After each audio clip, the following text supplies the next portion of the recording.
ตัวนี้น่าจะเป็นตัวเดียวในประเทศไทยตอนนี้เลยนะครับ Foxy Audio ZD3 หรือว่า CD3 นะครับมันเป็นตัวเดียวในประเทศไทยยังไง เพราะว่าตัวเนี้ยทางโอริไซเขาบอกเขาสั่งตัวเดโมมานะครับตัวที่จะขายจริงยังไม่มาเลยเขาถามว่าพี่เอ็มสนใจไหมสนใจสิครับผมใช้สินค้า Foxy อยู่แล้วนะครับก็เลยเอามาลองกับตัวเนี้ยแอมรุ่น CA3 ด้วยนะครับแอมคลาส D ของเขา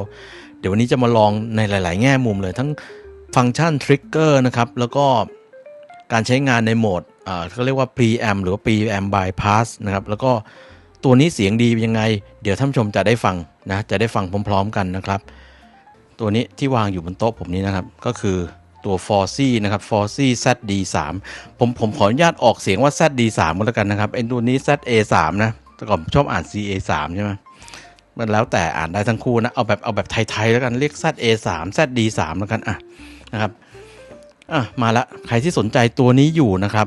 ผมบอกให้เลยว่าตัวนี้เนี่ยเป็นเครื่องเสียงที่ออกแบบมาสำหรับใช้ในบ้านนะครับราคาเนี่ยอยู่ที่ประมาณ6,000 กว่าบาท 6,000 ต้นๆแต่6ไม่เกิน 6,500 นะครับต่างประเทศขายอยู่180 US ดอลลาร์ตัวนี้เนี่ยเพิ่งเปิดตัวเนี่ยปีนี้เลยนะครับตอนที่ผมเอาตัว ZA3 มาเล่นนะครับนี่ ZA3 มาเล่นในคู่มือของ ZA3 ครับเขาพูดถึงไอ้ขั้วทริกเกอร์ที่เอาไว้เปิดปิดพร้อมๆกันนะครับทริกเกอร์สัญญาณทริกเกอร์ที่อยู่ด้านหลัง ZA3 นะแล้วเขาก็ยกตัวอย่างนะครับว่าเนี่ยถ้าใช้งานร่วมกับ DAC รุ่น ZD3 เนี่ยไอ้ข้อมูลภาพนี้อยู่ในคู่มือของ ZA3 นะใครมี ZA3 อยู่ลองไปเปิดคู่มือดูนะครับหรือว่าไปโหลดไฟล์ PDF ดูนะครับเขาแอบสปอยมาตั้งแต่ในคู่มือของ ZA3 แล้วตัวแอมนะครับเนี่ยตัวแอมที่วางตรงนี้นะครับแถมพูดชื่อรุ่นซะด้วยนะ แทนที่จะบอกว่าอุปกรณ์ A อะไรอย่างงี้ใช่ไหมเหมือนจงใจปล่อยข่าวแล้วก็เป๊ะเลยนะครั้งแรกเนี่ยผมก็รู้ละมึงจะออกอุปกรณ์ไม่รู้เป็นตอนนั้นไม่รู้เป็นสตรีมมิ่งหรือว่าเป็น DAC นะรุ่น ZD3 ออกมานะครับแล้วก็มันก็ตามออกมาติดๆเลยนะครับก็คันนี้มันมาแล้วล่ะตัวเดโมนะครับตัวเดโมมาแล้วนะครับตัวนี้โดย description หรือว่าโดยนิยามเขาคือ flagship desktop DAC amplifier DAC preamplifier คำนี้เนี่ยสำคัญก่อนอื่น flagship แปลว่าอะไรครับเรือธงแปลว่ารุ่นที่ดีที่สุดของ Foxy Audio แล้วหลายๆคนอาจจะคุ้นเคยกับ Foxy Audio ในกลุ่มสินค้าประเภท amplifier มากกว่านะครับเครื่องขยายเสียงคลาส D ใช่ไหมหรือว่าพวก Bluetooth เขามีตั้งแต่รุ่น1,000 กว่าบาทถูกๆเลยมีปุ่มปรับทุ้มแหลมโฟโนปรีแอมก็มีที่เป็นหลอดผสมนะเป็นลูกผสมก็ราคา 2,000 3,000 จุ๊บจิ๊บแอมคลาส D V3 โมโน ZA3 ก็อยู่ในช่วงแบบ 4,500 6,000 สถานีไม่เกิน 10,000 สักตัวว่าเถอะแล้วก็มีตัว SK02 ที่เป็นเดสก์ท็อปตัวนั้นผมไม่ได้เล่นนะที่เป็นแนวตั้งนะเป็น DAC Desktop DAC แต่ตัวนี้เขาบอกเลยเป็น Flagship Desktop DAC Preamplifier หมายความว่ามันเป็น DACที่ใช้งานแบบเดสก์ท็อปหรือว่าใช้งานแบบตั้งโต๊ะนะไม่ใช่พกพาแล้วก็สามารถเอาไปใช้งานในแบบเครื่องบ้านได้นะครับและก็มีฟังก์ชัน preamplifier ในตัวด้วยหมายความว่ามันสามารถต่อตรงเข้า power amp ได้หรือว่าต่อตรงแล้วปรับระดับเสียงที่ตัวมันได้เพราะมันมี preamp ในตัวและตัวนี้พอเป็น flagship ปุ๊บเขาใช้ชิป DAC รุ่นดีที่สุดของ ESS ในเวลานี้เลยนะครับ ESS Saber 9039 นะครับแต่เป็นเวอร์ชั่นย่อมเยาเป็นเวอร์ชั่นแบบ Q2M ก็คือเป็นโมบายเวอร์ชันนะถ้าเป็นตัวแพงๆก็จะใช้รุ่น 9038 Pro ใช่ไหมแต่ตัวนี้เป็นรุ่นประหยัดเนี่ยขายแค่ 6,000 กว่าบาทก็เลยใช้รุ่น Q2M นะ Q2M ก็ไม่ได้แย่นะก็คือเป็นโน้ตฮาวเป็นชิปเบอร์ใหม่ล่าสุดตัวใหม่ล่าสุด 9039 Q2M นะครับแล้วก็ตรงนี้ครับตรงนี้สำคัญ fully balance วงจรข้างในนะเป็นบาลานซ์แท้ทั้งวงจรนะครับทั้งวงจร versatile connectivity การเชื่อมต่อหลากหลายเดี๋ยวมาดูว่าเชื่อมต่อหลากหลายแค่ไหนนะครับชิป XMOD นะครับตัวรุ่นใหม่ล่าสุดเลย XU310 316นะครับก็เป็นชิปภาครับ USB นะเป็นที่นิยมมากๆนะครับแล้วก็มีชิปบลูทูธตัวนี้รับบลูทูธได้ด้วยนะครับใช้ชิป ตัวกลางๆแล้วกัน QCC 3031นะครับรองรับบลูทูธ lossless ทั้ง FX HD FX แล้วก็ AAC แล้วก็ SBC ตัวนี้ไม่มีพวกไม่มีตัว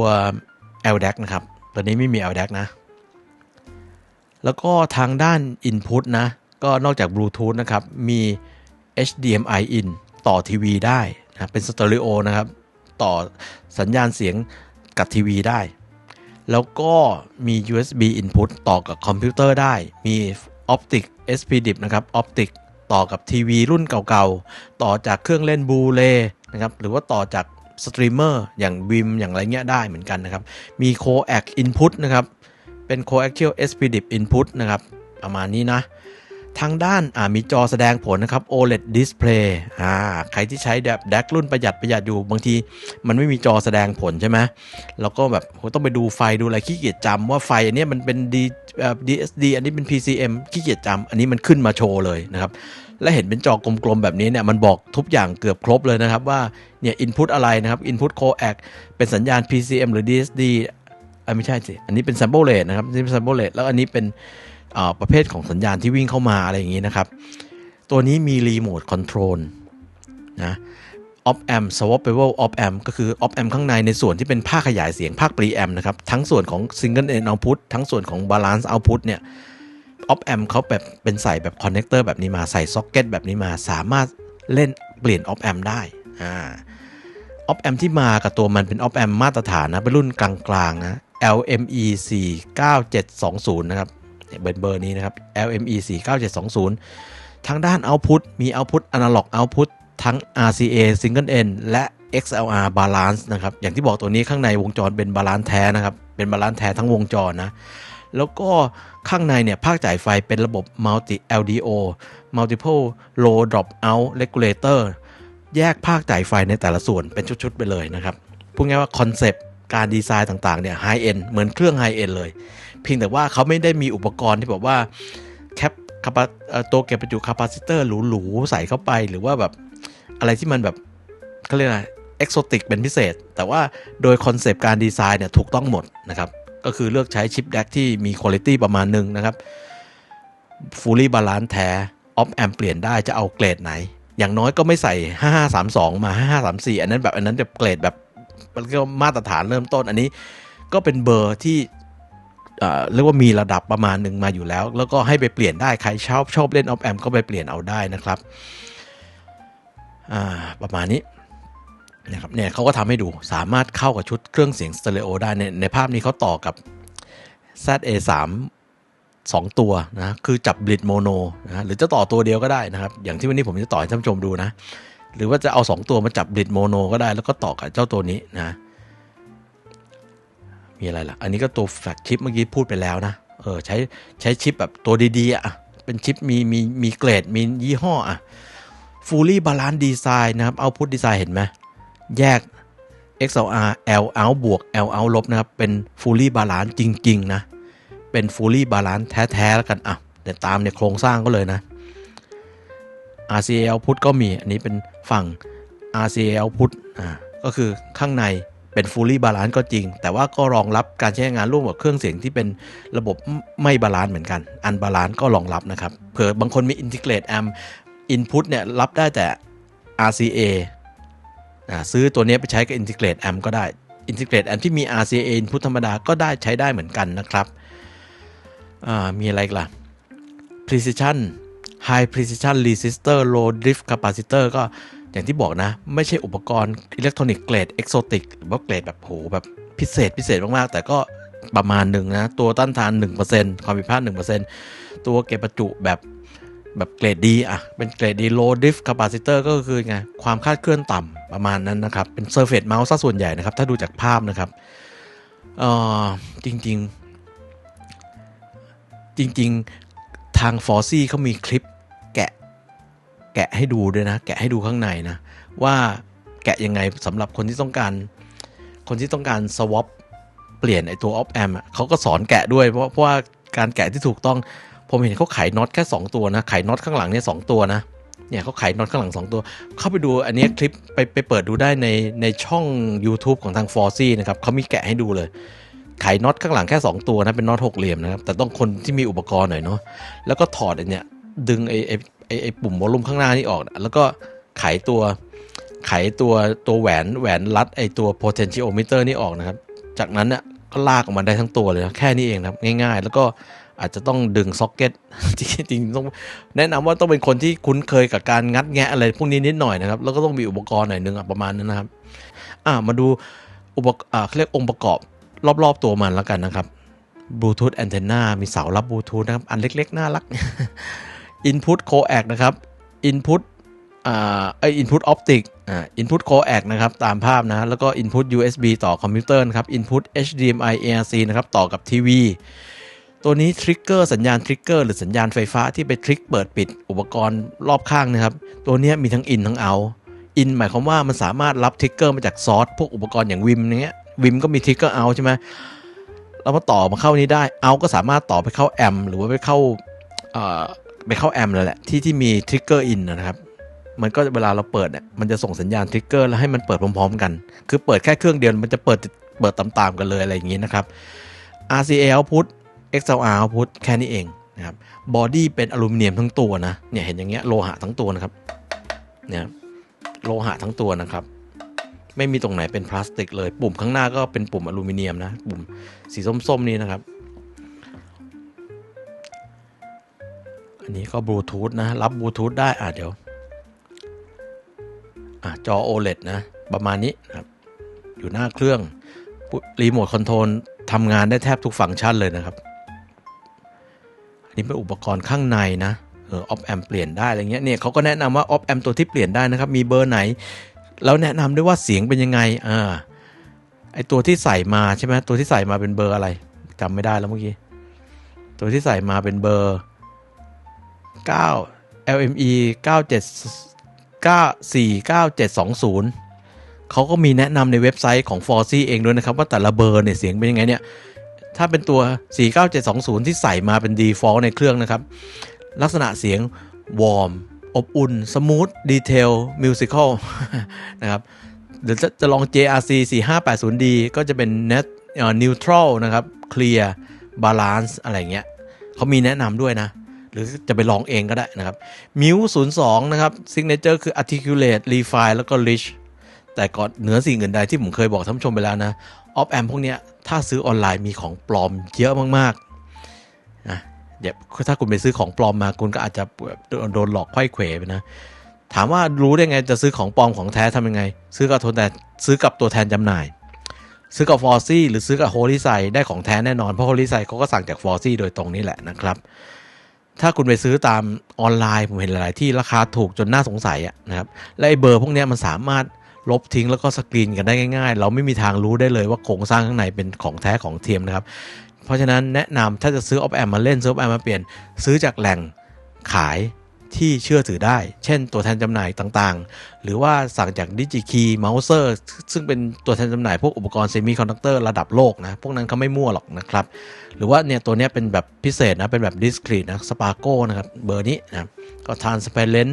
Detail Wide Sound State หรือว่าเนี่ยเบอร์แบบเบสิกสุดเลยนะครับ NE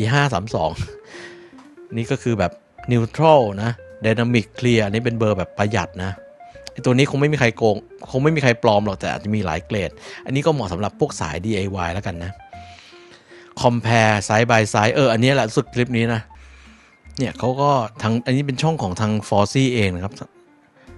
เดี๋ยวผมให้ดูตอนที่เขาแกะเครื่องแล้วกัน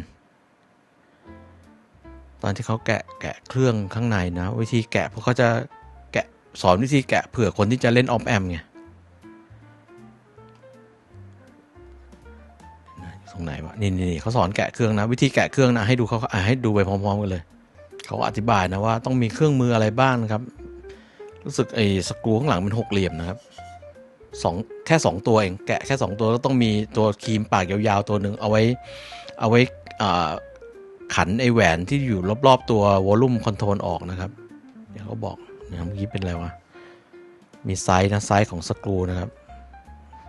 20ไม่แน่ใจว่าอะไรนะ6เหลี่ยมแหละเป็น6เหลี่ยมนะครับแกะแค่2ตัวเอง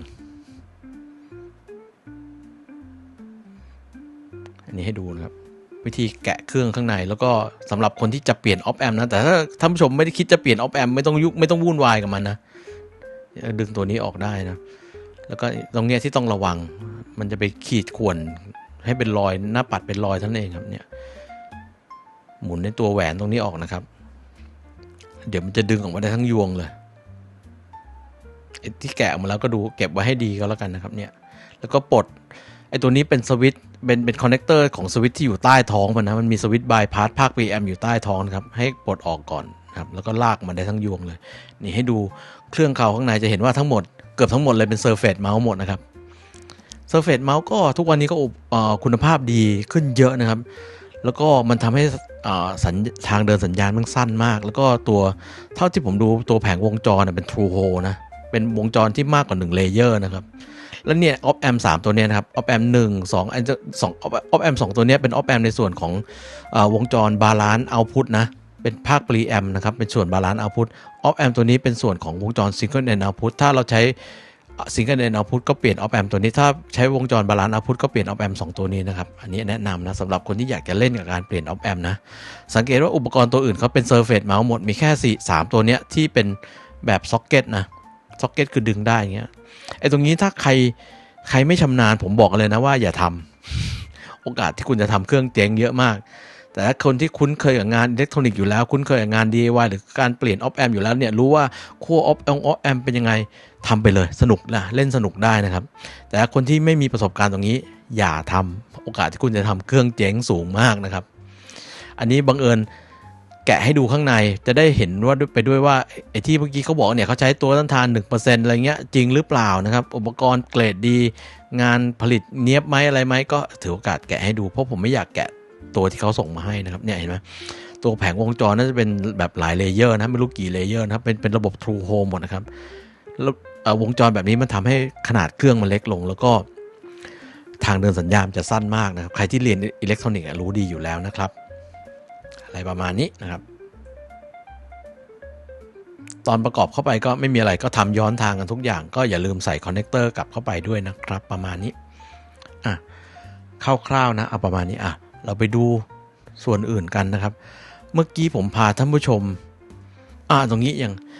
ตรงนี้น่าสนใจครับอย่างที่บอกนะมันมีทริกเกอร์ in out ก็คืออย่างที่บอกนะมันสามารถควบคุมการเปิดปิดของทั้งอุปกรณ์ที่มาต่อจากมันหรือว่าอุปกรณ์ที่มาต่อก่อนหน้าของมันอุปกรณ์ที่มาต่อก่อนหน้าของมันผมยกตัวอย่างก็อย่างเช่น Vim Pro Vim Pro Plus Vim Ultra ที่มี Trigger Out แล้วก็เอา Trigger Out เนี่ยมาเข้า Trigger In ของตัว ZD3 นะครับแล้ว Trigger Out ของ ZD3 แล้วก็ต่อไปพ่วงเข้า Power Amp ที่มันมี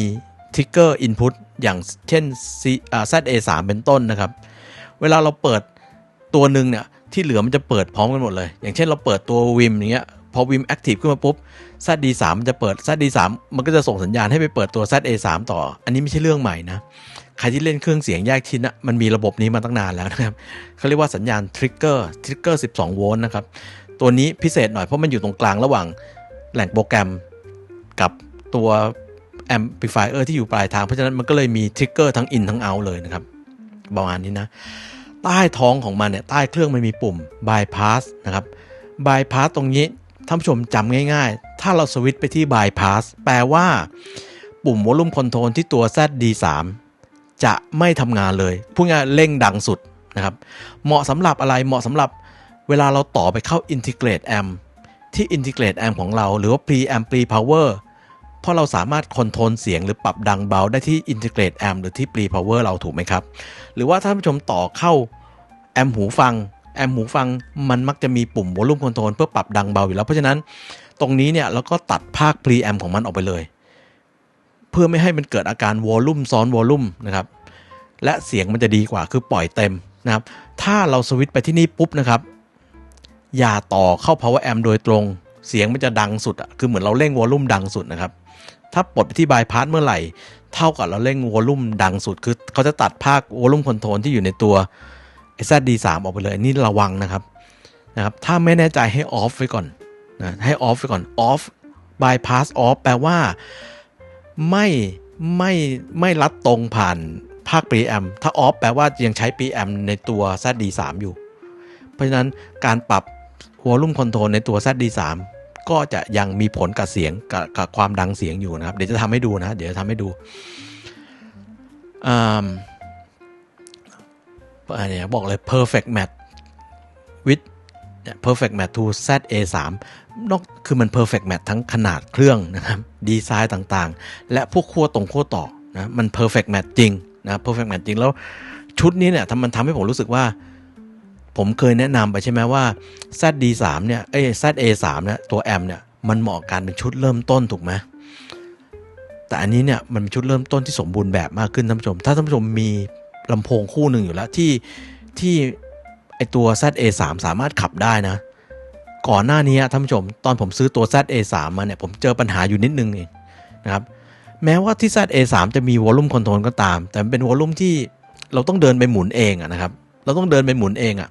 ถ้าเราฟังบนโต๊ะเราวางเครื่องไว้ใกล้ๆอย่างเงี้ยโอเคเรา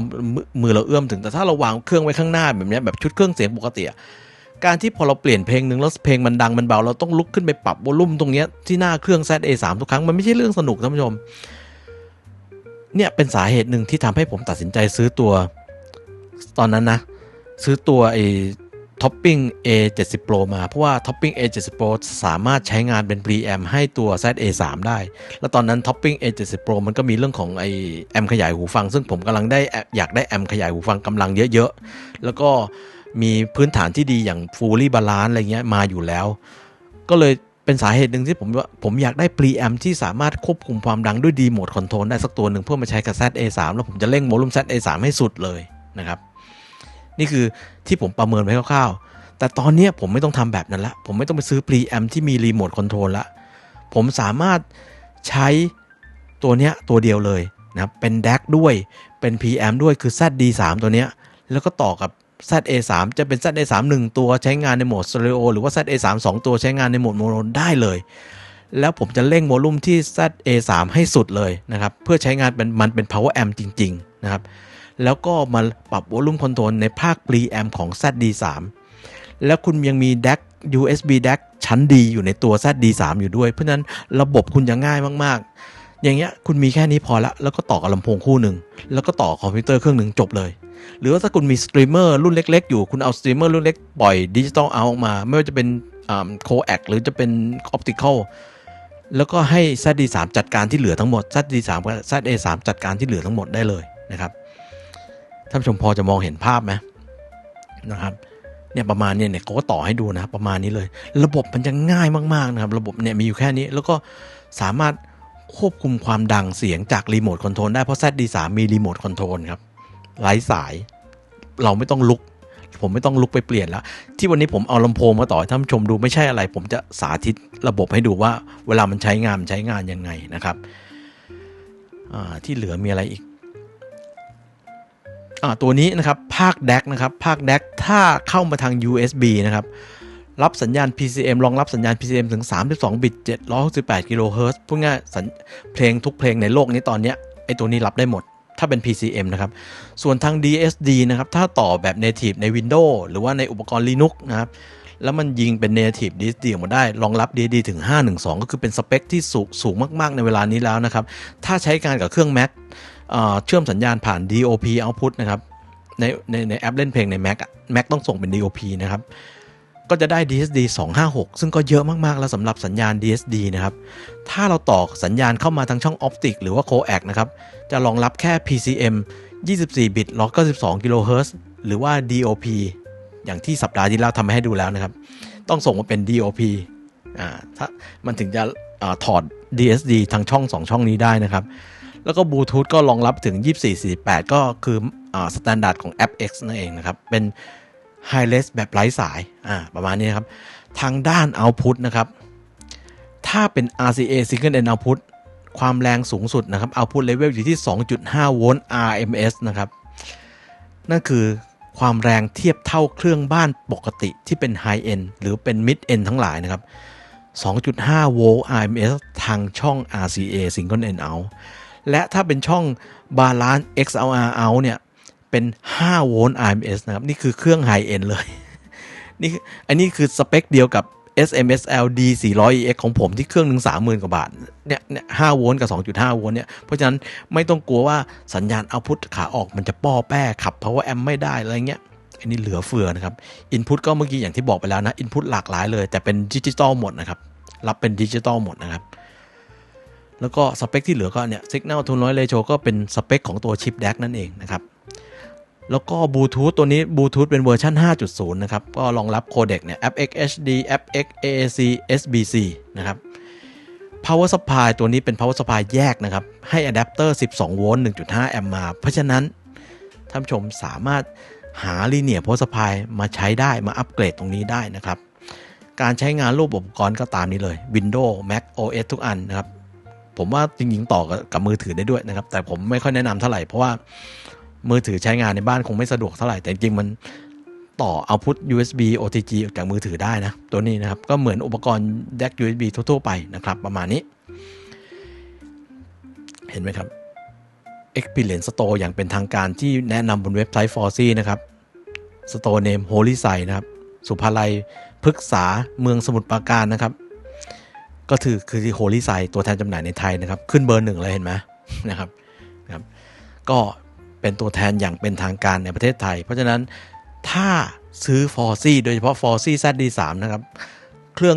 งประกันศูนย์ไทยนะครับประกันเต็มดูแลกันแบบสินค้าประกันศูนย์นะก็ซื้อจาก Holy Site นะครับตอนนี้รู้สึก Holy Site เขาจะเปิด Pre-order แล้วด้วยนะลองเข้าไปดูลองสอบถามกันดูนะครับไปสอบถามเขานะครับว่าเข้าเมื่อไหร่อยากจะซื้อละอยากจะ Pre-order แล้วนะครับเราไปอันบ็อกกันดีกว่านะครับเราไปอันบ็อกกันดีกว่าท่านผู้ชมอยากจะเห็นตัวจริงแบบจังๆแล้วใช่ไหมกล่องมันจะเยินๆหน่อยนะ มันเป็นเดโมนะไม่รู้ทาง Holy Site เขาไปใช้ที่ไหนบ้างแล้วนะมันจะเยินๆนิดนึงนี่กล่องประมาณนี้ซูมเอานิดนึงกล่องก็มาประมาณนี้ตัวนี้เนี่ยคือใครที่สั่งพรีเมื่อกี้ถ้าเห็นในเว็บจะเห็นว่าใครที่สั่งในช่วงแรกพรีออเดอร์ช่วงแรกนะครับคุณจะได้แพ็กเกจที่เรียกว่าเป็น7 years anniversary นะครับก็คือเป็นแพ็กเกจฉลองครบรอบ70ปีไม่ใช่7ปียี่ห้อนี้อยู่มา7ปีแล้วนะคุณจะได้แพ็กเกจฉลอง7ปีของเขาด้วยนะเนี่ย7ปีมันจะมีโลโก้นี่มาเห็นไหม Forsy Audio 7 นะ7 anniversary นะครับ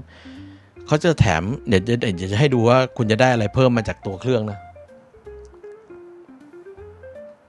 ขอจัดเฟรมให้มันสวยๆหน่อยอันนี้คือตัวเครื่องนะครับกล่องที่คุณจะได้มาจะหน้าตาแบบนี้เลยนะ Redefine Hi-Fi with Unmatched Value นะครับก็คือเอา Hi-Fi มาคิดใหม่ทำใหม่ด้วยความคุ้มค่าที่ไม่มีใครเทียบได้อันนี้แปลเป็นไทยให้นะครับกล่องไม่มีอะไรนะดำๆไม่มีเลยเป็นกล่องลูกฟูกธรรมดานะครับตัวเครื่องเนี่ยมันจะใส่มาในนี้มีโฟมมีอะไรมาอย่างดีนะอยู่ในนี้มาแบบไหนวะผมไม่แน่ใจว่ามาทรงไหนนะเห็นทรงนี้น่าจะเดานะน่าจะมาทรงนี้มั้งนะครับมั้งนะหรือเปล่าวะนี่สักทรงนึงแหละตอนเสามาเขาคงจะแยกเสาแหละนะครับจำไม่ได้ละเนี่ยมาทรงนี้แหละนะมาทรงนี้แหละนะทรงนี้เนี่ยทรงนี้แหละอย่างนี้เลยตอนมาคงถอดเสามานะครับใครที่สั่งช่วงเนี้ยถ้าสั่งจากทางผมไม่แน่ใจ Holy Site เขาจะมีหรือเปล่านะแต่อาจจะอยากได้หรือไม่อยากได้ไม่รู้นะอันนี้เป็นป้ายฉลองครบรอบ7ปีของ Forsy นะครับแล้วเขาก็มีปุ่มส้มๆเมื่อกี้นะครับมีปุ่มครบรอบ7ปีมันด้วยแต่ผมไม่อยากให้ซีเรียสมากนะมันเป็นกิมมิคมากกว่าเนี่ยฉลองครบรอบ7ปีของเขานะครับก็ไม่มีอะไรพิเศษก็คือแค่นี้มีสกรีนครบรอบ7ปีมาให้ใครที่สั่งช่วงพรีออเดอร์คุณจะได้อันนี้ไปเป็นพรีออเดอร์ร่วมฉลองครบรอบ7ปีกับทาง Forsy นะครับอันนี้เป็นซองอะไรสักอย่างนึงนะไม่ใช่ซองเป็นปุ่มรองใต้เครื่องมั้งหรืออะไรไม่รู้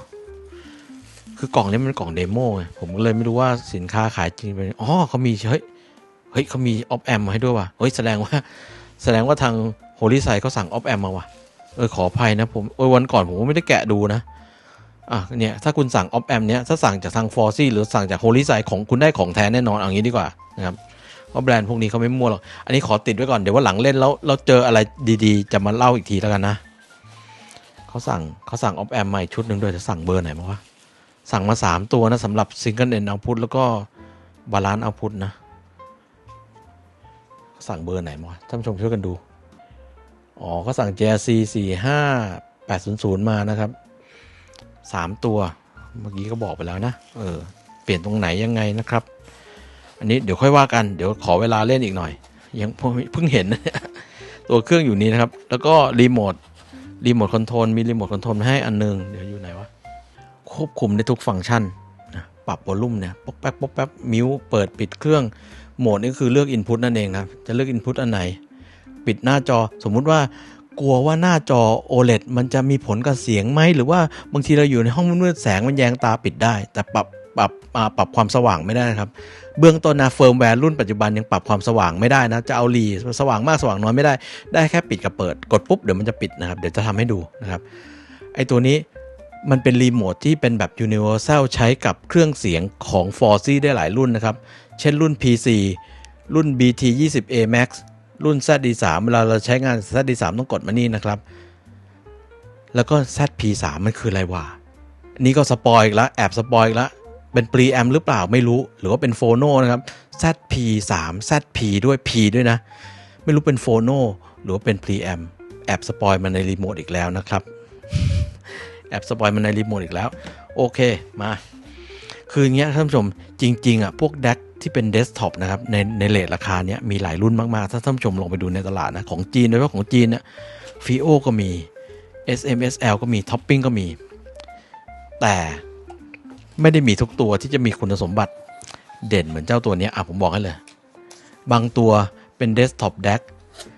ถอด MQA อะไรได้ตัวนี้ไม่มี MQA นะตัวนี้ไม่รองรับการถอดรหัส MQA นะครับแต่ว่านาทีนี้มีใครสนใจ MQA บ้างอยู่บ้างหรือเป็นคำถามนะครับว่ายังมีใครสนใจ MQA อยู่บ้างหรือนะครับลืมบอกไปเขามีอะแดปเตอร์มาให้ตัวหนึ่งนะครับเป็นอะแดปเตอร์12โวลต์นะพอดีเมื่อกี้ผมเสียบเตรียมจะลองเครื่องนะครับนี่อะแดปเตอร์หน้าตาแบบนี้ก็อะแดปเตอร์ switch mode power supply switching ธรรมดานะครับเนี่ย12โวลต์ใช่ไหม12โวลต์ 1.5 แอมป์นะครับ 1,500 มิลลิแอมป์คือ 1.5 แอมป์อันนี้คืออุปกรณ์มาตรฐานที่จะมากับเครื่องนะครับบอกท่านผู้ชมไว้ก่อนคราวนี้เราไปดูรอบๆตัวเครื่องกันนะครับจอแสดงผลนะจอ OLED ที่บอกนะครับดีไซน์มากลมๆให้มันเข้ากันนะครับตัว Volume Control นี้เป็น Optical Encoder นะครับคือหมุนไม่สุดนะครับหมุนไม่สุดไม่ใช่แบบเป็นเขาเรียกว่า potentiometer แบบ wipe type ปกตินะอันนี้หมุนไม่สุดนะเป็น Optical Encoder นะครับนี่คืออุปกรณ์มาตรฐานจะมาแบบนี้เลยนะบอดี้เป็นอลูมิเนียมทั้งตัวนะตามภาพที่เห็นเมื่อกี้ข้างหลังก็ตรงปกนะครับตรงปกนะครับ output input optic input trigger in out นะครับง่ายๆนี่เสา Bluetooth นะครับให้ดูตรงนี้นิดนึงท่านผู้ชมเห็นนี่ไหมมันใช้ภาคจ่ายไฟข้างนอกถูกไหมครับ DC 12โวลต์ซึ่งอะแดปเตอร์ตัวเมื่อกี้แหละนะเป็นอะแดปเตอร์มาตรฐานมาก็ใช้งานร่วมกันได้เลยแต่หมายความว่าถ้าเรามี Linear Power Supply 12โวลต์ไอ้ขั้วต่อนี้ก็มาตรฐานนะ 5.5 กับ 5.2 นะครับขั้วต่อมาตรฐานไอ้ขั้วอย่างเงี้ยขั้วต่อไฟ DC นะครับเป็นอีกจุดหนึ่งที่เราจะเล่นได้นะครับอยู่ไหนวะขั้วอย่างเงี้ยขั้วต่อไฟ DC มาตรฐานปกตินะเนี่ยขั้วอย่างเงี้ยนะครับเนี่ยเสียบปุ๊บเพราะฉะนั้นขั้วต่ออย่างเงี้ยเราเล่นได้สมมุติเราอยากจะอัปเกรดเราไปหาpower supply หรือภาคจ่ายไฟแยกชิ้นซึ่งมันเต็มไปหมดผมคงไม่ต้องบอกท่านผู้ชมของไทยก็มีของจีนก็มีแต่ DIY ขึ้นมาเองก็ได้คิดว่าถ้าจะดีกว่า switching power supply ที่เขาแถมมานะครับแต่ขอเรท12โวลต์กระแสไม่ต่ำกว่า 1.5 แอมป์นะครับใช้มากกว่าได้อย่าใช้น้อยกว่านะครับใช้มากกว่าได้แต่โวลต์ต้องตรงนะโวลต์ต้อง12นะครับเอามาอัปเกรดตรงนี้ได้ด้วยนะจริงๆผมมีอยู่นะแต่วันนี้เบื้องต้นยังไม่อยากจะอัปเกรดเลยผมจะใช้งานแบบพื้นฐานปกติใช้งานแบบที่มากับเครื่องทั้งหมดนะครับนะยกเว้นสายนิดนึงเดี๋ยวจะอธิบายให้ฟังว่ายกเว้นตัวสาย USB in เพราะว่ามันต้องมีการเปรียบเทียบกับ DAC อีกรุ่นหนึ่งที่ใช้ชิป DAC ใกล้ๆกันแล้วกันอย่างนี้นะแล้วก็นี่ใต้เครื่องที่บอกนะ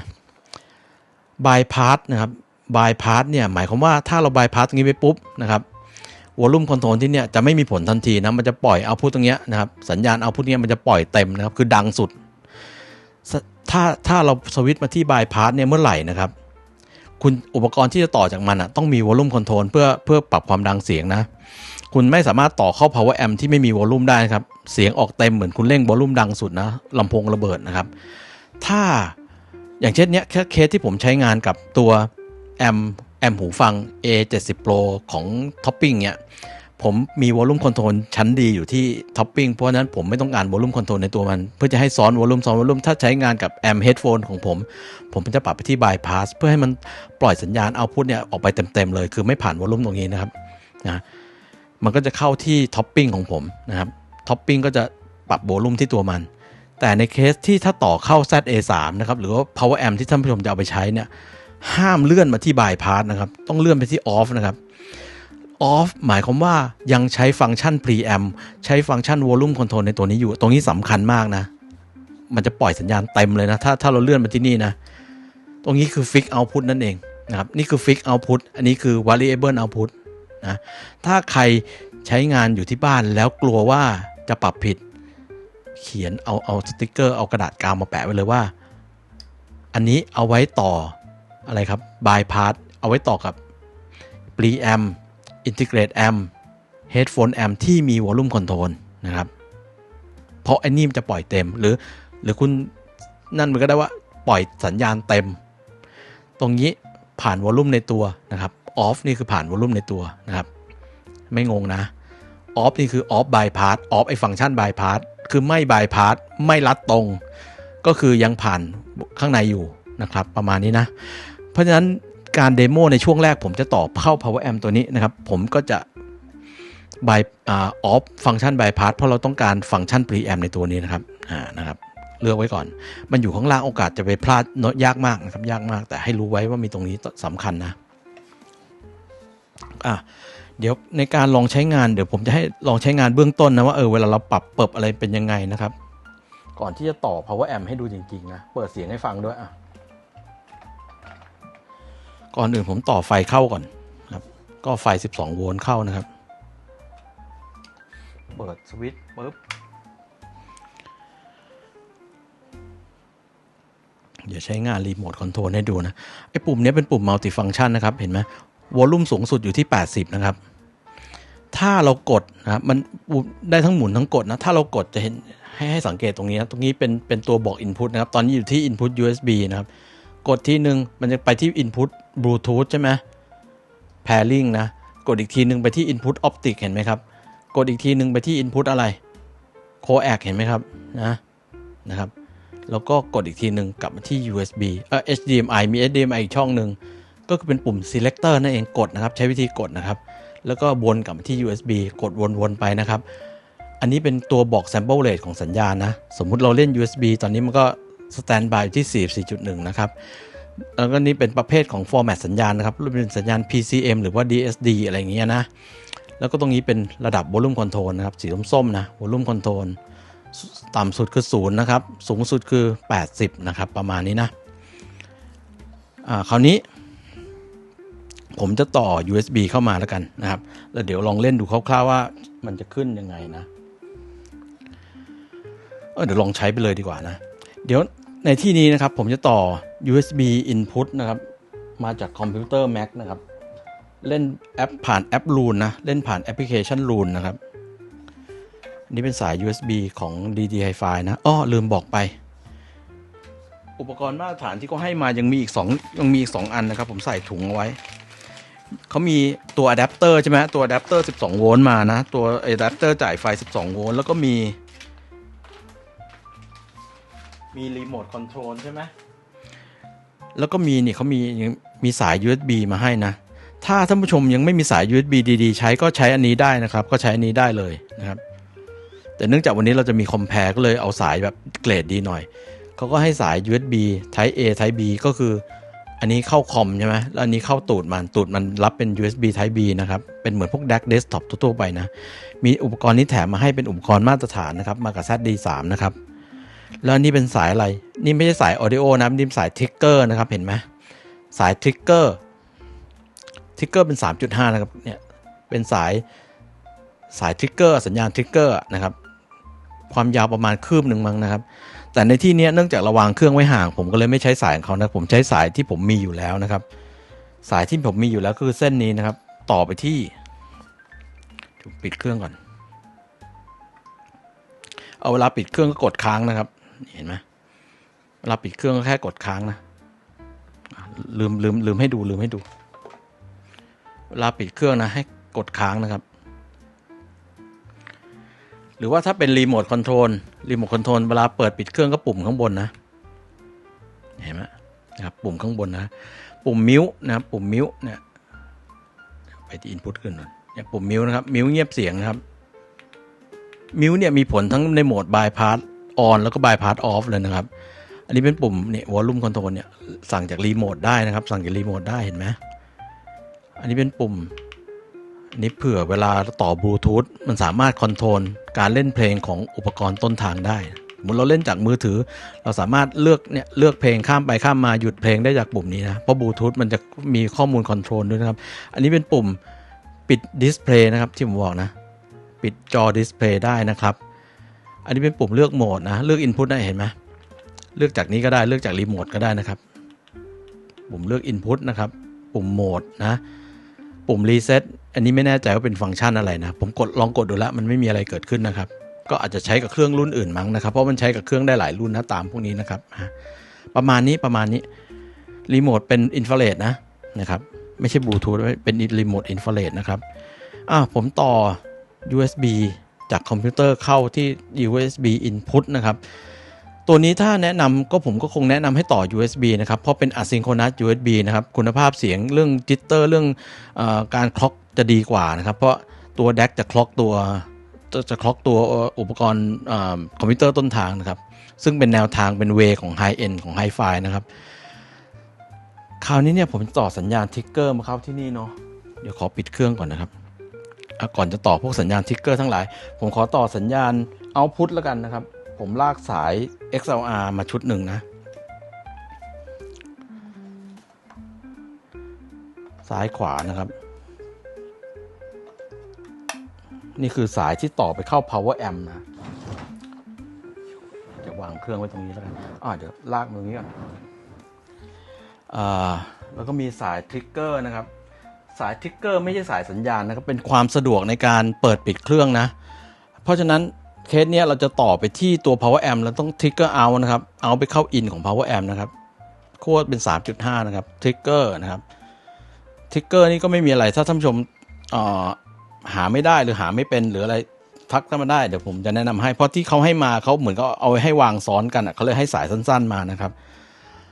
ตอนนี้ระบบเราพร้อมใช้งานแล้วนะครับระบบเราพร้อมใช้งานแล้วผมขออนุญาตวางเครื่องแป๊บหนึ่งนะตอนนี้ผมจะจำลองนะผมจะจำลองว่าเหมือนกับไอ้เครื่องที่ท่านผู้ชมจะเห็นต่อจากนี้ไปเนี่ยมันจะกองอยู่สมมติว่าผมวางไว้ที่ชั้นวางแล้วผมก็มานั่งฟังเพลงอยู่อย่างเงี้ยนะครับผมจะไม่เอามือไปคอนโทรลที่นี่เลยนะแล้วผมจะเล่นเพลงจากรูนเล่นจากแอปเล่นจากนี่ด้วยเล่นจากรีโมทด้วยจำลองการใช้งานจริงๆนะตอนนี้ตามที่ท่านผู้ชมเห็นอยู่เนี่ยตัวpreamp เนี่ยยังไม่ใช้งานนะครับตัวเนี่ยตัว for ไอตัวท็อปปิ้งตัวเนี้ยไม่ได้ใช้งานนะครับผมปิดไปก่อนก็ได้เนาะเดี๋ยวท่านผู้ชมจะได้ไม่สับสนผมใช้ ZD3 เนี่ยต่ออุปกรณ์มาตรฐานเลยนะต่อกับตัว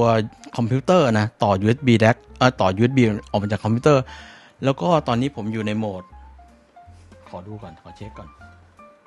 ในโหมด bypass off นะ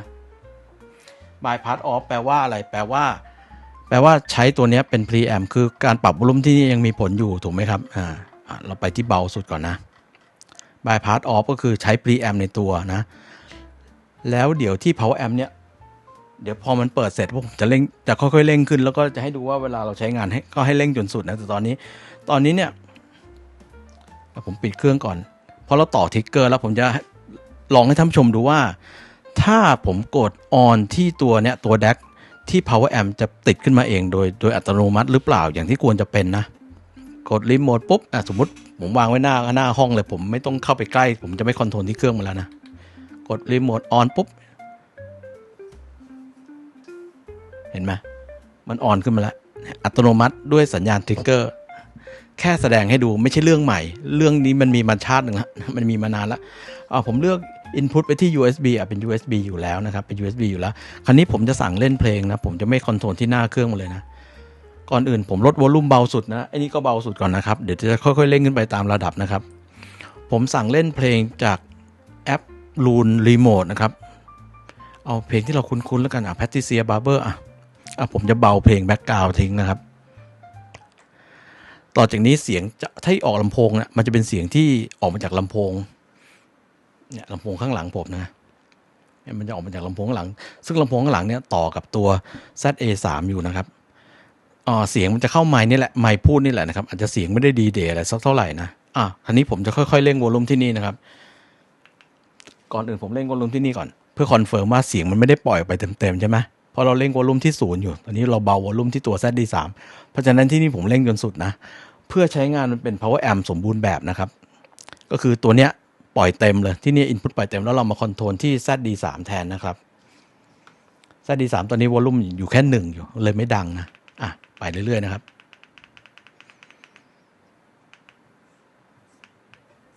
มาละ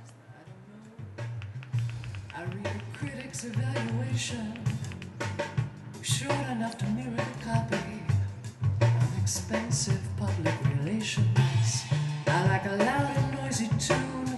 That's what everyone else thinks is cool. For company.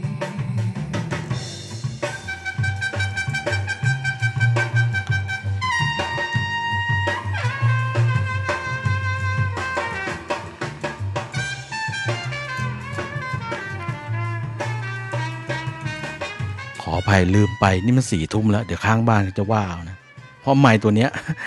ทิศทางการรับเสียงมันอยู่แค่นี้เองนะครับผมเมื่อกี้ผมเปิดดังมากนะประมาณนี้ก็ดังละดังเต็มห้องละมิวเสียงนะครับกดผิดมิวเสียงเห็นไหมให้ดูฟังก์ชันการใช้งานนะเนี่ยตัว ZA3 ผมปล่อยวอลลุ่มเต็มได้เลยแล้วเรามาใช้วอลลุ่มที่ตัวเนี้ยผมก็จะสามารถคอนโทรลความดังเสียงผ่านรีโมทคอนโทรลได้ไม่ต้องลุกไปหมุนเหมือนอย่างที่เคยนะถ้าเราต่อแดกตัวอื่นที่มันไม่มีพรีเอาอย่างเงี้ยนะครับถ้าเราต่อแดกตัวอื่นที่มันไม่มีพรีแอมเอาอย่างเงี้ยเราก็ต้องคอยมาเร่งวอลลุ่มดังเบาที่นี่ใช่ไหมไม่สะดวกไม่สนุกหรอกที่จะลุกขึ้นลุกลงนะครับเพราะตอนนี้ตัว ZD3 สามารถใช้เป็นแดกแล้วก็พรีแอมให้ตัว ZA3 ได้เลยไม่ใช่เฉพาะ ZA3 นะ Power Amp ตัวอื่นก็ทำแบบนี้ได้นะครับPower Amp ตัวอื่นก็ทำแบบนี้ได้ถามว่าตัว V3 Mono ทำได้ไหมทำได้ตัว V3 Mono เนี่ยไม่ต้องต่อทริกเกอร์ด้วยซ้ำว่า V3 Mono เนี่ยมันจะเซนส์สัญญาณคือพอมีสัญญาณเข้าไปปุ๊บมันจะออนเองอัตโนมัติเลยมันมีฟีเจอร์ที่บอกว่าเซนส์สัญญาณถ้ามีสัญญาณป้อนเข้า Input ปุ๊บมันเปิดตัวเองเลยไม่ต้องต่อทริกเกอร์สะดวกกว่านี้อีกนะครับตัว V3 Mono นะครับประมาณนี้เนาะแต่ถ้าเกิดสมมุติแอมของท่านผู้ชมไม่มีทริกเกอร์ก็ไม่เป็นไรนะเราก็ไปเปิดเองตามปกติของเรานะครับเพียงแต่ว่ามันจะไม่ได้แบบว่าซิงโครไนซ์กันเท่านั้นเองครับเนี่ยประมาณนี้ผมยังไม่เปิดดังมัน4 ทุ่มแล้วเดี๋ยวข้างบ้านจะว่านะลืมไปคือมันไม่ค่อยเข้าหูฟังหรอกเนี่ย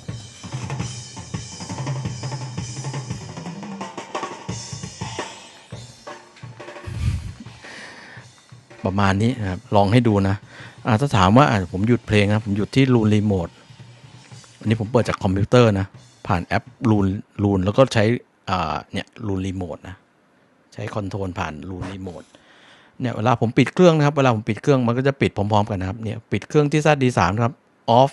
ไอ้นี่เดี๋ยวจะปิดตามด้วยนะครับเวลาปิดตามมันจะค่อยๆหลีลงเพราะว่า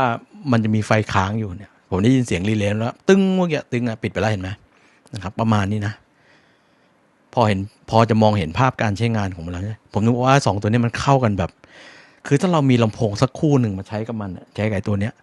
ทุกอย่างมันจะแบบพร้อมแล้วแค่นี้แค่2ตัวเนี้ยคุณจะมีแดกชั้นดีตัวหนึ่งผมในงบ 6,000 บาทผมถือว่าคุณภาพเดี๋ยวผมไม่พูดเปล่าเดี๋ยวผมให้ท่านผู้ชมฟังด้วยนะครับเดี๋ยวพอเราไม่ต่อตัวนี้แล้วเนี่ยผมจะต่อเข้า Preamp ตัว Topping A70 Pro นี่นะครับแล้วก็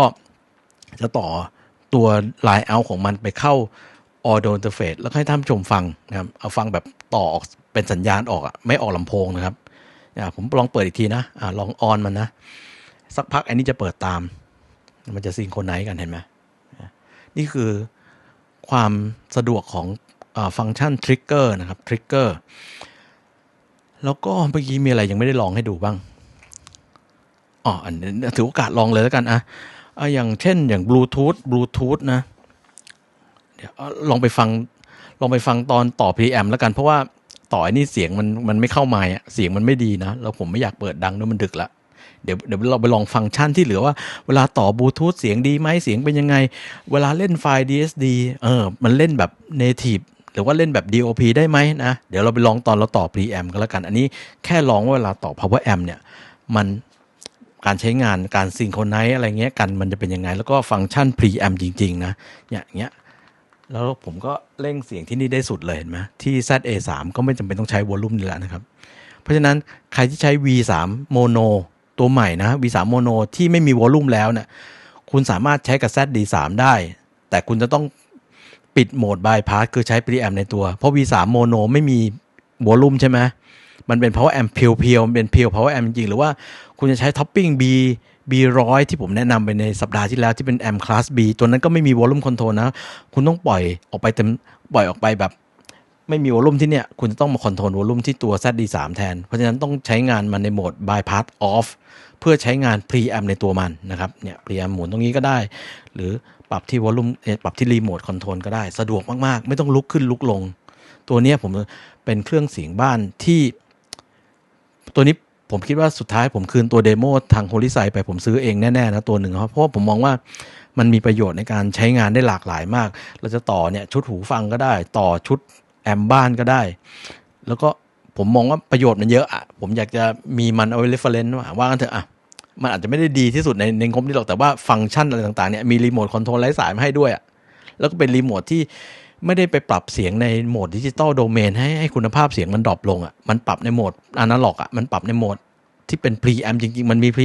ข้างใน preamp มันไม่ใช่วงจร preamp ที่ดีเดย์อะไรหรอกนะครับมันเป็นวงจร preamp แบบง่ายๆแต่มันปรับเสียงปรับความดังที่วงจร preamp อนาล็อกโดเมนจริงๆมันไม่ได้ไปยุ่งกับภาคดิจิตอลวอลลุ่มเหมือนเราปรับวอลลุ่มในวิมมันจะไปยุ่งกับสัญญาณเสียงเรานะครับเพราะฉะนั้น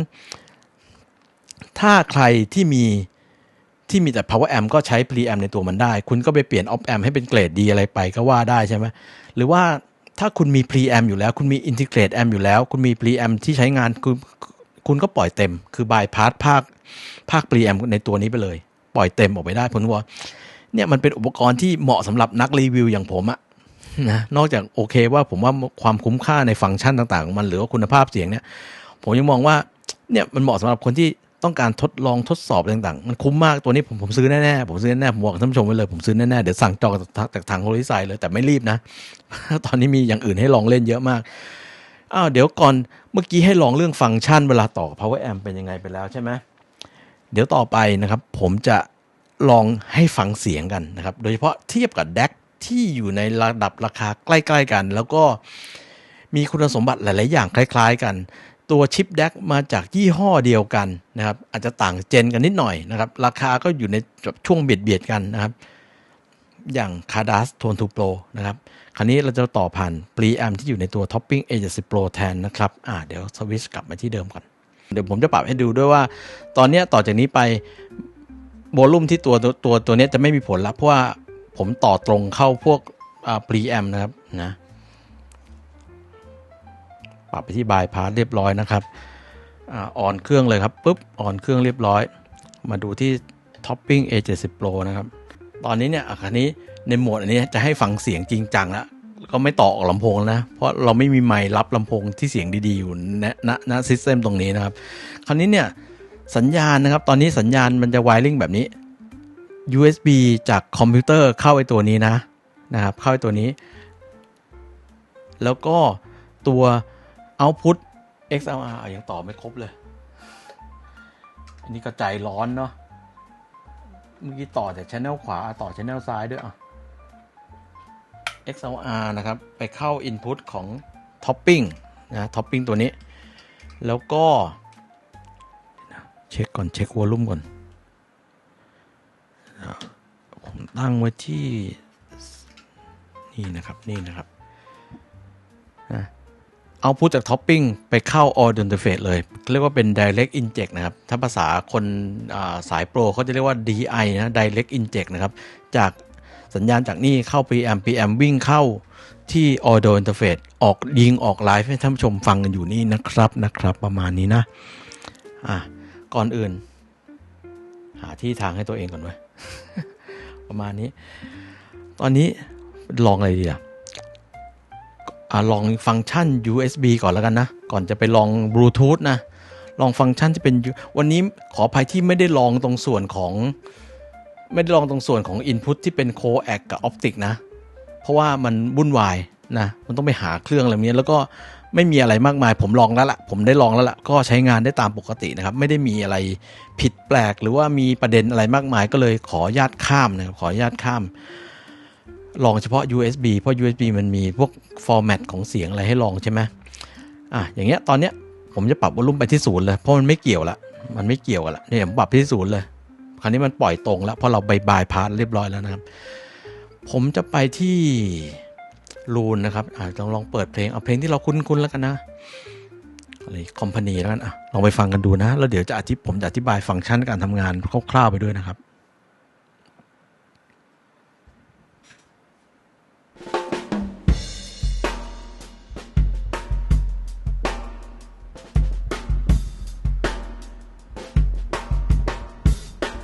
For company, I like lots of MTV. Stylish imagery advised, connived and contrived to take me far away from me. I like a cell phone conversation. เนี่ยท่านผู้ชมเห็นไหมครับไฟล์เป็น2496นะครับขออภัยนะผมไม่แน่ใจว่าทำไมมันถึงฟุ้งแบบนี้นะอาจจะเป็นเพราะรีเฟรชเรทหรือเปล่านะกล้องลอง iPhone ผมก็ได้แค่นี้แหละตรงนี้เป็น96นะครับเห็นไหมต้องเอามือให้มันโฟกัสที่จุดอื่นแทน96 PCM ถูกไหมครับวอลลุ่มไม่เกี่ยวแล้วเพราะว่าเราต่อบายพาสไปนะครับนี่ผมแค่ปรับไป0เพื่อให้ท่านผู้ชมดูว่าวอลลุ่มไม่เกี่ยวแล้วเท่านั้นเองนะครับวอลลุ่มคอนโทรลไม่เกี่ยวแล้วนะครับเพราะเราตั้งในโหมดบายพาสแล้ว For company in the 21st century. ถามว่าโหมดนี้มีประโยชน์ยังไงก็มันจะได้ไม่วอลลุ่มซ้อนวอลลุ่มครับเพราะเรามีวอลลุ่มที่ตัวเนี้ยเรามีวอลลุ่มที่ตัว preamp ของเราแล้วนะครับหรือ headphone amp เราก็ไม่จำเป็นต้องใช้วอลลุ่มเนี่ยให้มันไปซ้อนวอลลุ่มให้มันไปลดทอนคุณภาพเสียงนะอันนี้ก็พูดง่ายคือถ้าเราปรับบายพาสก็เท่ากับปล่อยวอลลุ่ม80เหมือนปรับวอลลุ่มไม่ดังสุดเลยนะครับมันก็ไม่ต้องไปผ่านวงจร preamp ข้างในเห็นไหมมันไม่มีผลกับความดังเสียงแล้วนะครับสัญญาณจะสะอาดกว่าด้วยแล้วก็เราไปปรับที่ตรงนี้แทนปรับที่นี่แทนนะครับประมาณนี้นะเนี่ยเราไปปรับที่ตรงนี้แทนเนี่ยดังเบาเราไปปรับที่ preamp ของเราแทนนะครับมันก็เป็น volume high quality กว่าเงี้ยสัญญาณก็ไม่ drop ไม่เสียไม่สูญเสียอะไรไปเลยนะ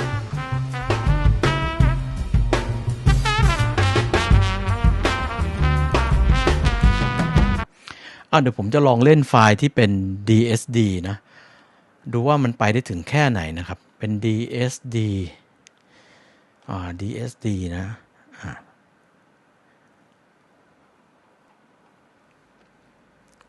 มันเล่นผ่าน DOP output นะครับเนี่ย DSD เนี่ยเห็นไหมจาก PCM เปลี่ยนเป็น DSD แล้วถูกไหมครับเนี่ย DSD 64จริงๆของจริงมันชัดนะท่านผู้ชมแต่เนี่ยกล้องมันเหมือนกับมันโดนแสงโดนอะไรมันเลยแบบเนี่ยไม่รู้มันได้แค่ไหนนะจริงๆมันชัดนะจริงๆคมกริบเลยแต่พอผ่านกล้องมันจะแบบฟุ้งๆหน่อยอย่างเงี้ยจริงๆของจริงมันคมกริบเลยนะ DSD 64นะครับก็คือเป็น DSD normal DSD DSD เรียกว่า DSD 2.8 เมกนะครับ 2.8 เมกแต่มันไม่ได้โชว์ว่า sample rate 2.8 เมกมันเหมือนในไอ้ท็อปปิ้งไอ้ตัวไม่ใช่ท็อปปิ้งเนี่ย SMSL D400X อันนั้นมันขึ้นมาเป็นความถี่ใช่ไหมอันนี้มันขึ้นมาบอกแค่ว่าเป็น DSD 64เฉยๆอะไรเงี้ยนะหรือว่าอย่างถ้าเราดูเป็น DSD 128แล้วกันลองเล่นเป็น DSD 128นะครับเห็นไหมตรงนี้ก็ยังเป็นขึ้นเป็น DSD อยู่เห็นไหมฟอร์แมตของไฟล์ที่เล่นนะครับ sample rate นะครับเป็น DSD 128เห็นไหมย้ำอีกทีนะจริงๆจอตรงนี้คมชัดมากนะแต่ว่าเนี่ยกล้องที่เป็นกล้องเสริม iPhone เนี่ย ทำไมไม่ชัดคุณอันนี้จอคนละแบบเนี่ยอันนี้คมกริบเลยอันนี้จริงๆของจริงก็คมกริบนะตัวนี้ไม่รองรับการถอด MQA นะครับ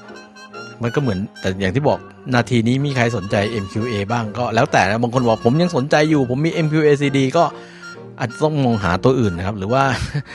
เล่นกับตัวนี้ในโหมดที่ไม่มี MQA แทนแล้วกันนะครับลองดูไฟล์ที่เป็น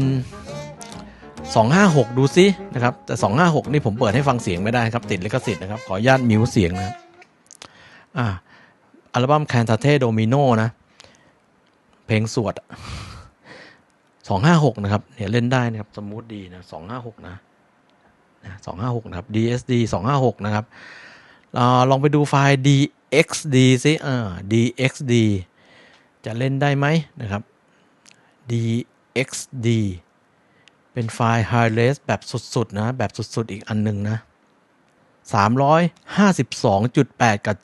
768 กิโลเฮิรตซ์นะครับ 352.8 อันนี้พอจะให้ฟังเสียงได้มั้งเดี๋ยวให้ฟังดูนะครับได้ไหมเดี๋ยวหาเพลงที่เปิดได้แล้วกันนะอันนี้เปิดได้352.8 นะครับเนี่ย PCM 312.8K เห็นไหมย้ำอีกทีจอจริงคมชัดนะ แต่กล้องไอ้โหมด Continue Camera ของ iPhone 13 Pro Max มันได้แค่นี้แหละความสามารถมันเจอจอ OLED ไม่รู้refresh rate เป็นของจริงคมกริบนะครับแล้วก็มีไฟล์768ให้ฟังไม่ได้นะติดลิขสิทธิ์นะครับ DSR ไม่ใช่เป็น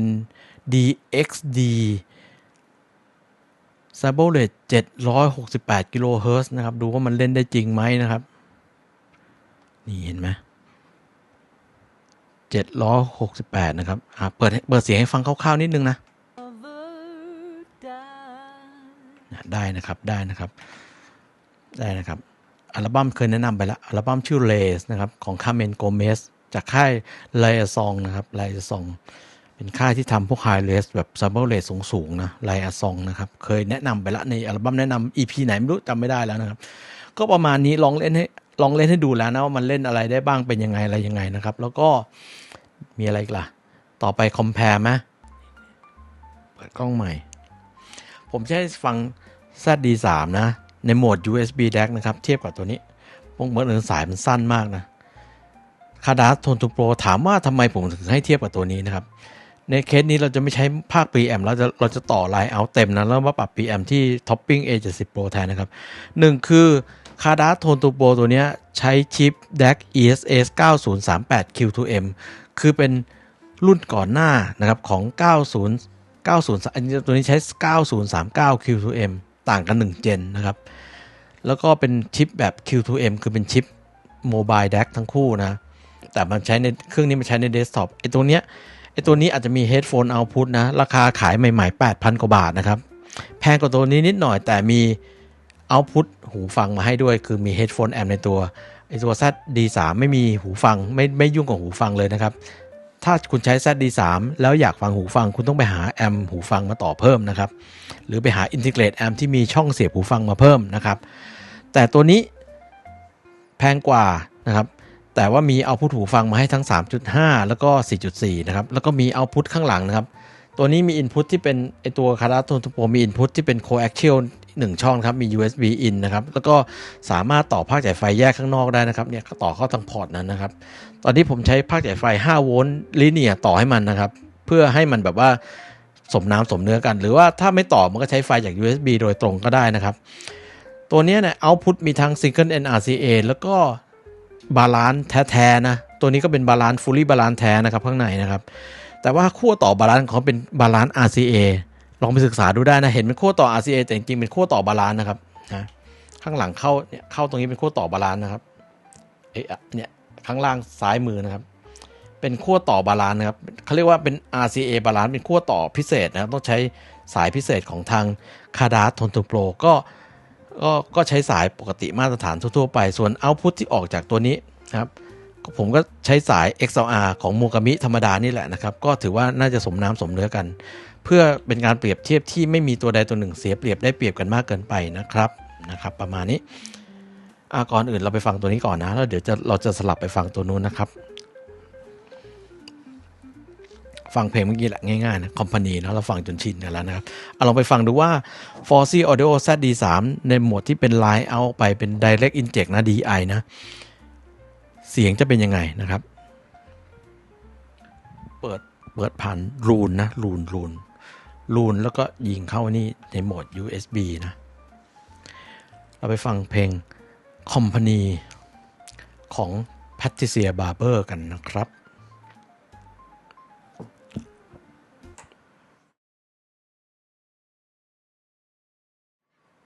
เบื้องต้นบอกก่อนตัว DAC เนี่ยเอาจากการฟังนะค่อนข้างเงียบนะตัวเอาพุตไม่มีเสียงน้อยไม่มีเสียงจีอะไรเลยนะครับเสียงซ่าเบาๆที่ท่านผู้ชมได้ยินตอนนี้เป็นเกณฑ์ของไมโครโฟนนะครับเนี่ยถ้าผมปิดเนี่ยถ้าผมปิดวอลลุ่มของไมโครโฟนมันก็ไม่มีน้อยนะอันนี้คือเสียงที่ออกมาจากเอาพุตของ ZD3 นะประมาณครับนี่คือน้อยของเกณฑ์ไมโครโฟนนะไปฟังเพลงกันนะ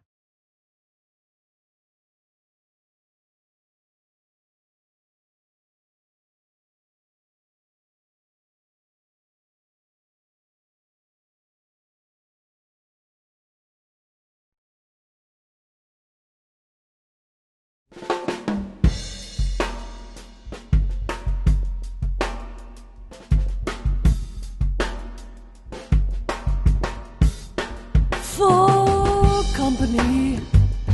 I like lots of MTV. Stylish imagery advised, connived and contrived to take me far away from me. I like a cell phone conversation, short enough to slip in the cracks of the call-waiting generation. I like a foreign film or two, that's what everyone else likes to do. For company, for company in the 21st century. I go to the club, talk through the show. I'm so hip, there's nothing about jazz that I don't know. I read the critics' evaluation, short enough to mirror the copy of expensive public relations. I like a loud and noisy tune, that's what everyone else thinks is cool. For company.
French philosophy,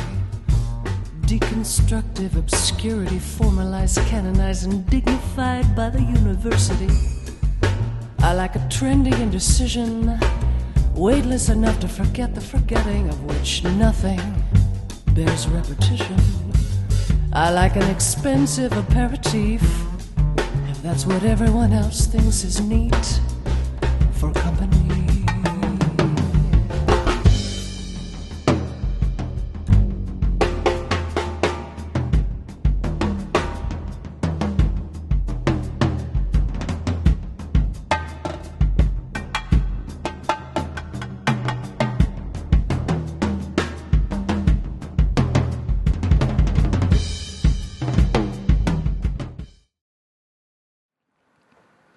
ประมาณนี้นะ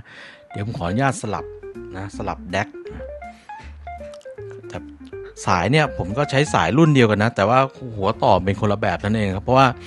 ตัวโทนทูโปรนะมันเข้าเป็น Type C นะไอ้เมื่อกี้ที่เข้าตัว ZD3 มันเป็น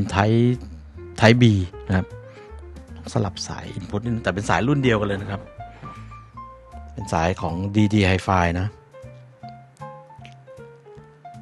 มาแล้ว Cardar Tone to Pro นะครับรวดเร็วฉับไวตัว Cardar Tone to Pro เนี่ยมันมีโหมดที่ปรับวอลลุ่มที่ Preamp แต่ผมปล่อยเต็มเหมือนกันนะปล่อยเต็มกันแล้วก็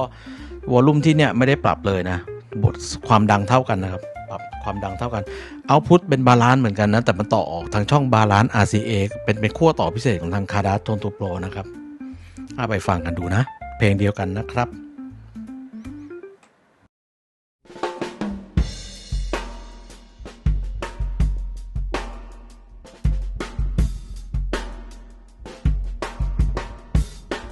For company, I like lots of MTV. Stylish imagery advised, connived and contrived to take me far away from me. I like a cell phone conversation, short enough to slip in the cracks of the call-waiting generation. I like a foreign film or two, that's what everyone else likes to do. For company, for company in the 21st century. I go to the club, talk through the show. I'm so hip, there's nothing about jazz that I don't know. I read the critics' evaluation, short enough to mirror the copy of expensive public relations. I like a loud and noisy tune, that's what everyone else thinks is cool. For company.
French philosophy, deconstructive obscurity, formalized, canonized, and dignified by the university. I like a trendy indecision, weightless enough to forget the forgetting of which nothing bears repetition. I like an expensive aperitif, if that's what everyone else thinks is neat. For company.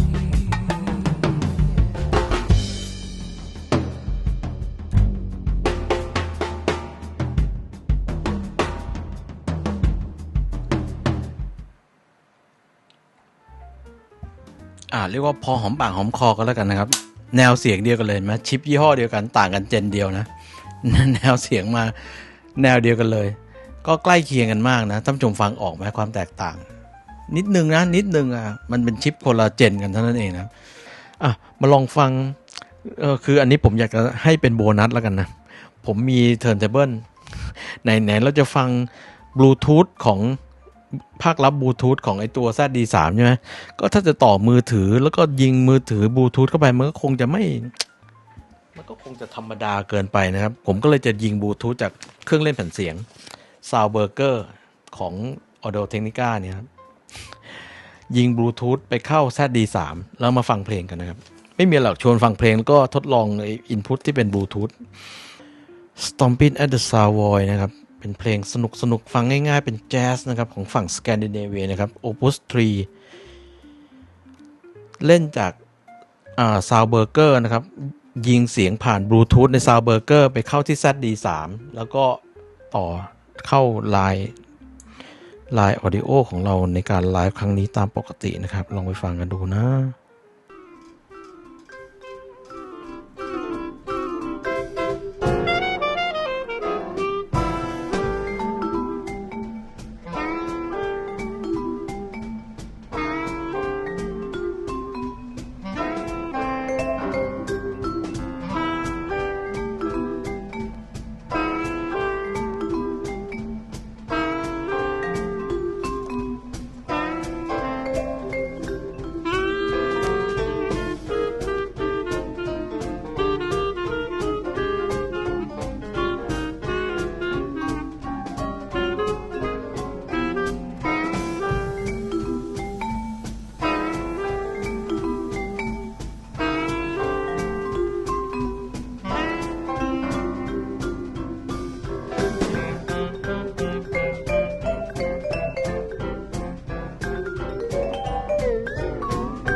วันนี้